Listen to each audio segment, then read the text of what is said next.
सरकार और शिक्षा विभाग की गलतियों का खामियाजा शिक्षक क्यों हमेशा भुगते। शिक्षकों की समस्या से सरकार को हमेशा अवगत रहनी चाहिए। समस्या आए उससे पहले ही निवारण करने की बात शिक्षा विभाग को सोचनी चाहिए।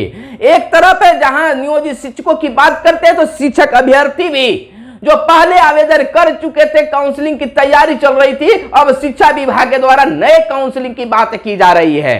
इधर अब नियोजित शिक्षकों को जो है एक केस दायर हुआ था पटना हाईकोर्ट में, जिसमें फैसला आया है कि ट्रेंड के तिथि से ही ट्रेंड यानी कि प्रशिक्षण वेतनमान उन्हें मिलना चाहिए, वेतन प्रशिक्षण का मिलना चाहिए। नमस्कार, आप इस समय देख रहे हैं मगध संवाद और मैं आपके साथ हूं सुनील बॉबी।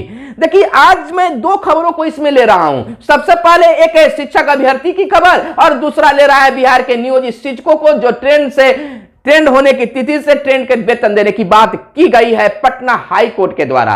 पटना हाई कोर्ट की बात चल रही है तो पटना हाई कोर्ट के द्वारा तो आदेश पारित कर दिया जाता है, लेकिन बिहार सरकार उस पर अमल शायद नहीं कर पाती है। आखिर न्यायालय के आदेश को धज्जियां उड़ाया जाता है। जिस प्रकार के न्यायालय से आदेश दिया गया था कि 94,000 शिक्षक अभ्यर्थियों को जल्द ही बहाल कर लिया जाए, शीघ्रता की जाए। शीघ्रता क्या खाक होगा?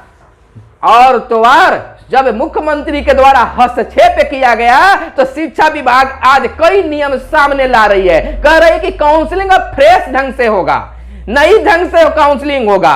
क्या साहेब, आपको बहाली करना भी है कि नहीं करना है?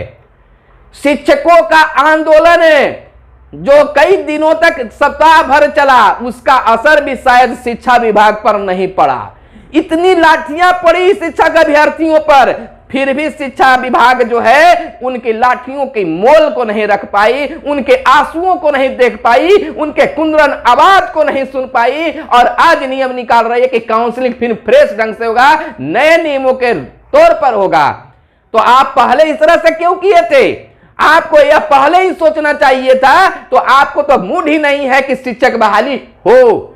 अगर चाहते, एक इसमें सच्चाई यह भी है, अच्छाई कर सकते हैं कि अब शिक्षा विभाग यह भी सोच रही है कि अगर फ्रेश ढंग से करेंगे, पहले सर्टिफिकेट भी जांच कर लेंगे, लोगों का प्रमाण पत्र जांच कर लेंगे, तो फिर से शिक्षकों पर उंगली नहीं उठेगा। तो यह सोच बेहतर है, लेकिन यह पहले ही सोचना चाहिए था। काम बिगड़ जाने के बाद या काम बढ़ जाने के बाद हमारा शिक्षा विभाग, बिहार का शिक्षा विभाग क्यों सोचती है ऐसा?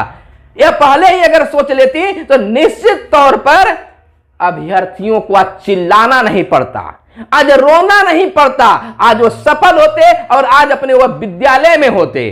खैर, फिर भी अगर आप नए नियम ला रहे हैं तो इतना तो जरूर शीघ्रता कर सकते हैं कि पंचायत चुनाव से पहले उनकी बहाली हो जाए। दूसरी खबर, ट्रेंड होने की तारीख से शिक्षकों को ग्रे पेड का लाभ दिया जाए, हाई कोर्ट का फैसला है। हाई कोर्ट के फैसले को लेकर बिहार सरकार जो है सुप्रीम कोर्ट भी चली जाती है। एक फैसला यह आया, पहले भी आया था और फिर आया है कि ट्रेंड होने की तिथि से ही शिक्षकों को जो है ट्रेंड ग्रेड पे का लाभ दिया जाए।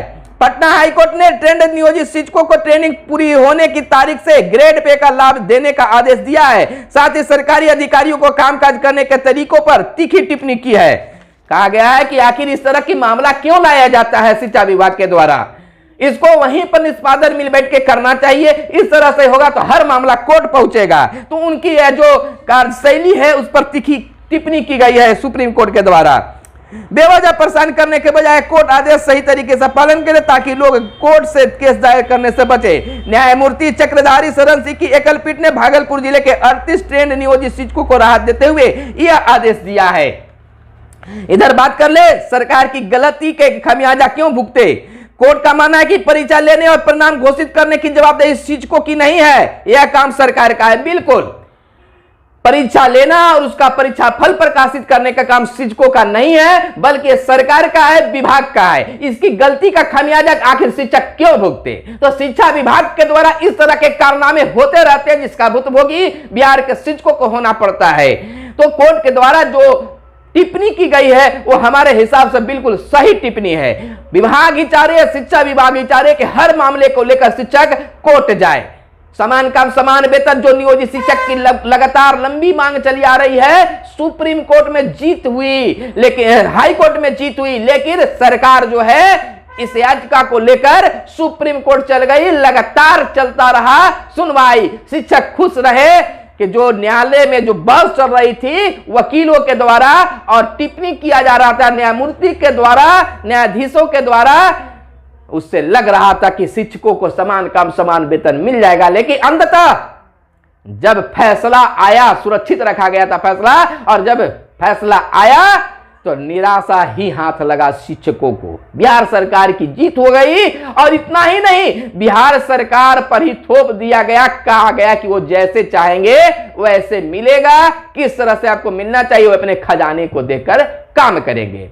चलिए, शिक्षक भी माने, लेकिन उसके बाद विधानसभा चुनाव से पहले आंदोलन रहा, आंदोलन सक्सेसफुल भी रहा, सफलता से संपन्न हो रहे थे, लेकिन बीच में कोरोना का असर के कारण नियोजित शिक्षकों ने अपनी मानवता को लेकर आंदोलन को समाप्त कर दिया। प्रतिफल चुनाव से पहले सरकार ने कही कि इतना परसेंट जो है हम शिक्षकों को वेतन बढ़ाने जा रहे हैं, बढ़ा दिए हैं, जो अप्रैल महीने से लागू होंगे। अभी यह फरवरी माह चल रहा है, अप्रैल माह में मिलता है या फिर लटक कर भटक जाता है, कहा नहीं जा सकता है। फिलहाल हमारे साथ बने रहें, जैसे ही शिक्षा विभाग से जुड़ी कोई और खबर मिलती है आपके बीच लेकर आने का कोशिश करूंगा। फिलहाल आप हमें कमेंट कर बताएं कि और किस समस्या पर आपके लेकर जानकारी दी जाए। फिलहाल दीजिए इजाजत, धन्यवाद, जय हिंद, जय भारत, वंदे मातरम।